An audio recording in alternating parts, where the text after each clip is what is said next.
Uji seleksi calon pimpinan KPK telah usai. Pansel Capim KPK sudah mengantongi 8 dari 19 nama yang akan diserahkan kepada Presiden. Penyerahan 8 nama calon pimpinan KPK ini seharusnya berlangsung hari ini 31 Agustus 2015.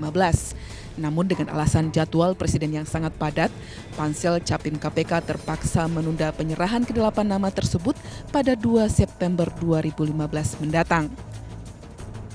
Hari inilah gitu, entah sore, entah malam gitu. Tapi kan ternyata jadwalnya Presiden padat sampai akhir Agustus ini, sehingga kami dapat jadwal tanggal 2 September nanti ketemu dengan Presiden. Ya nggak ada, itu sudah kami mintakan sebelumnya. Jadi kami sudah dapat informasi, karena kan kami terus keep in touch dengan, kami terus komunikasi lah dengan tim di Setnek untuk minta jadwal kepada Bapak. Destri menegaskan, penundaan 8 nama Capim KPK yang lolos tes seleksi tersebut tidak ada kaitannya dengan penetapan 1 nama Capim KPK sebagai tersangka oleh Bareskrim Polri pada Jumat kemarin. Sementara itu, pemerintah berkomitmen tidak akan mengintervensi kinerja Pansel Capim KPK dan siap menerima 8 nama Capim KPK terpilih. Pansel KPK karena sudah diagendakan, jadi besok Bapak Presiden akan menerima Pansel KPK dan juga Pansel KY. Nah, mengenai nama-nama tentunya akan dibuka secara resmi besok. Dan seperti komitmen kami berulang kali, bahwa pemerintah dalam hal ini Presiden dan juga jajaran Menteri sama sekali tidak ingin melakukan intervensi dan menunggu secara langsung, secara final mengenai nama-nama tersebut. Pemerintah berharap seleksi calon pimpinan KPK dapat berjalan dengan baik hingga bisa mengikuti uji kelayakan dan kepatutan atau fit and proper test sebelum bulan Desember mendatang. Dari Jakarta, tim liputan iNews TV memberitakan.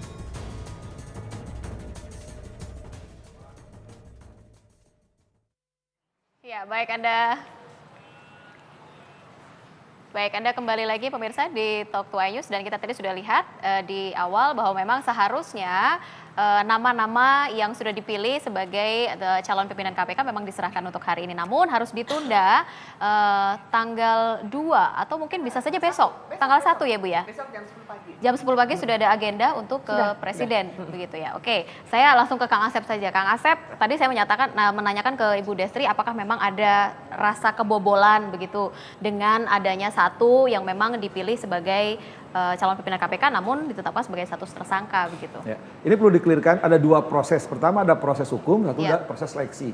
Proses hukum dikatakan oleh pihak kepolisian ada tersangka. Yang disebut tersangka itu seseorang karena perbuatannya ada bukti permulaan diduga melakukan tindak pidana. Itu hak kewenangan penyidik. Siapapun ketika oleh penyidik menyatakan tersangka, itu penyidik yang tahu berdasarkan bukti permulaan. Itu proses hukum harus dilaksanakan. Ada proses seleksi oleh Bu Destri dan kawan-kawan. Ya, dan mereka telah selesai, kita dari awal sampai kita kawal, dan syukur alhamdulillah telah sukses, setelah sukses sudah menghasilkan 8. Dan yang pertama catatan saya pikir saya takutnya yang satu ini beririsan dengan 8. Tadi saya sangat bersyukur kita Bu Destri menyatakan yang satu ini tidak ada di 8. Tidak ada hubungannya. Nah, jadi sekiranya aman, dua-duanya proses hukum yang berjalan nggak ada masalah. Cuma kalau memang satu ini ada di 8, nggak jadi 8 itu karena pernyataan jadi tersangka, itu jadi masalah. Persoalannya apa? Saya khawatir kalau tadi kebetulan ya kita bersyukur, Mbak, bukan kebetulan, kita bersyukur kepada Tuhan bahwa satu itu tidak di 8. Tapi kalau yang satu nih tidak karena 8 itu, karena penetapan tersangka, saya khawatir. Entah di para peradilan kan sekarang bisa, entah di putusan bebas. Kita kan ajas praduga tak bersalah. Betul. Hanya karena satu orang dinyatakan tersangka, dia nggak masuk. Tapi sekali lagi kita bersyukur terhadap Serikandi ini yang sejak awal kita kawal, satu ini tidak masuk di 8. Jadi biarin aja 2 hal yang nggak ada masalah. Cuma catatan lebih jauh bagi saya kepada pihak kepolisian, ya ketika ini dinyatakan sebagai tersangka, memang proses hukum. Cuman masalahnya kalau tidak salah ya sekali lagi, mohon maaf kalau saya salah. Dulu itu kan calon itu di awal-awal seleksi administratif itu ada persyaratan kan. Kalau zaman saya itu kan keterangan kepolisian ya Bang Ruth ya.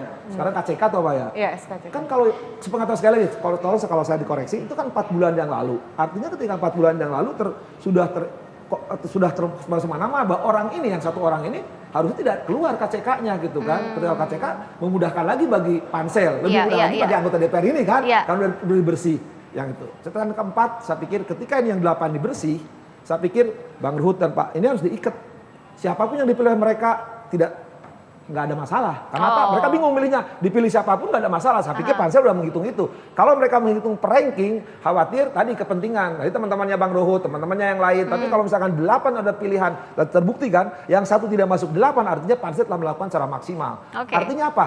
Mereka akan diikat. Cuman yang terakhir, yang saya khawatir, ini proses yang tidak diatur di undang-undang. Karena dulu pansel yang dulu telah mengirim 2. Karena di undang-undang tentukan 2 pilih 1. Nah, apakah 2 dipilih salah satu Busro atau Robi, atau dari 8 ini 4, atau jangan-jangan yang 2 ini enggak, 5 diambil, atau jangan-jangan yang 2 ini masuk diambil 3. Saya nggak tahu, yang tahu bapak-bapak yang di DPR. Saya pikir karena prinsipnya 2 lawan 1, tapi saya pikir siapapun bagi kita yang dipilih dialah petarung-petarung untuk memberantas korupsi. Kita coba tanyakan langsung kepada Bang Ruhut, bagaimana kalau untuk nanti akan masuk ke dalam DPR begitu? Jadi kami kemarin itu permintaan kawan-kawan, permintaan KPK, ya. Jadi semua kita kan wakil rakyat, kita tampung semua. Akhirnya Pak Busro dan Pak Robi itu kita sepakat. Jadi gini, saya kebetulan ikut di situ dari awal. Kan timpang nih semenjak kasusnya Abang sama, ya. Bukan, abang kita yang jaksa. Oh ya. Antasari. Jadi kan selalu pincang. Jadi kami berapa kali jadi ada yang selalu menyela. Akhirnya antar waktu.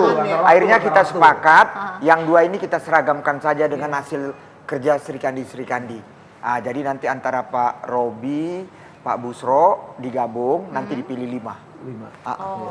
Jadi sudah ada skema yang diatur gitu ya, sudah ada skema yang ditetapkan gitu. Nanti akan begitu. Oke, kalau Ibu Desri nanti untuk besok sendiri bagaimana? Kalau persiapan untuk nextnya lagi agenda dari pansel? Sebenarnya kalau tugas pansel kan sudah jelas ya, Rizka ya, bahwa kita menyiapkan 8 nama.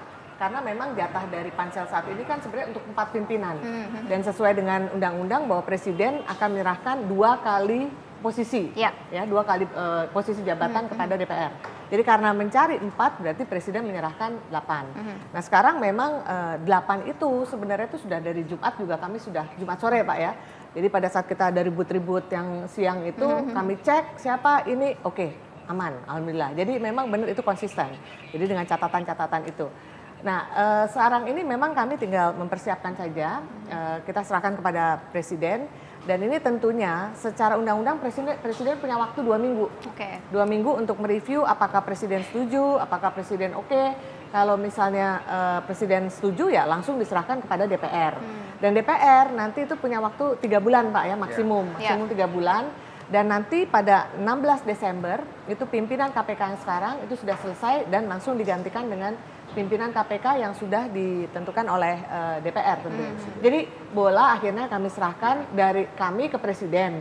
Presiden kemudian berikan kepada DPR. Nah ini tergantung akhirnya ya sepanjang kita mempunyai satu konsep yang sama ya Pak ya, bahwa kita ingin KPK lebih baik, ya tentunya kami harapkan juga dari DPR nanti akan. Tapi Bu Desti saya pikir kalau pansel ini kan parameternya jelas, terakhir 5 ada parameter. Kita percaya DPR lembaga politik, jangan sampai kepentingan politik lebih tinggi Bang daripada parameter yang 5. Kalau mereka 5 udah menentukan batasannya, di DPR ada parameter lain, artinya kepentingan pribadi, apalagi mengamankan partai. Saya pikir kasihanlah Republik ini Bang. Jangan kita kan korupsi berjamaah, mari kita berjamaah memberantas korupsi lah Bang. Kalau ada titipan Bang. Enggak, kalau udah hasil karya seperti yang bilang Pak Taufik dari ibu-ibu Sri Kandi kita, nggak bisa lagi kawan-kawan di durhaka Bang lawan ibu-ibu Bang. Nggak bisa kuat. Sudah telapak kaki ibu Bang. Tapi ibu, saya mohon Bu ya, apapun kita hormati kepolisian, dialah yang tahu rekam jejak kita sebenarnya. Kita hormati kepolisian. Ini Bu, kenapa saya nggak setuju pansel yang kemarin? Saya minta sama Bapak Presiden ganti baru semua. Kan kita nggak tahu Bu, nanti taunya akhirnya loloslah 5 ini. Taunya kan ada aja Bu nanti masalahnya. Ibu nanti jangan ikut-ikut orasi Bu ya, datang ke KPK Bu ya.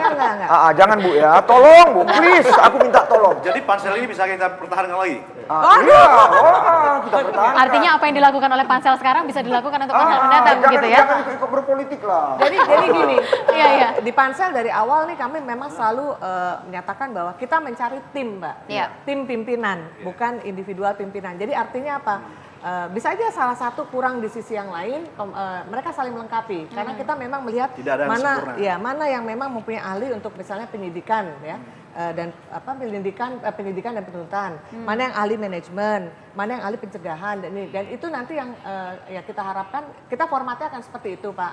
Jadi nanti ya karena memang kami melihat pengalaman yang lalu juga bahwa KPK itu akan menjadi kuat kalau pimpinannya memang heterogen. Ya. Apalagi ini kan kolektif kolegial ya. Iya. Jadi satu dengan yang lain itu akan saling mengisi kekurangannya di mana. Jadi prinsip kolektif kolegial sudah diwarnai oleh pabriknya itu Pansel. Jadi Iya. ketika anaknya lahir Iya. dan ngikutin kolektif kolegial keterlaluan ya Bang. Durhaka 2 kali lagi Bang. Oke, baik, nanti kita akan lanjutkan kembali obrolan ini pemirsa, dan silakan Anda bisa bergabung bersama kami di iNews TV Mobile, www.inewstvmobile.com. Kami akan hadir kembali di hadapan Anda sesaat lagi.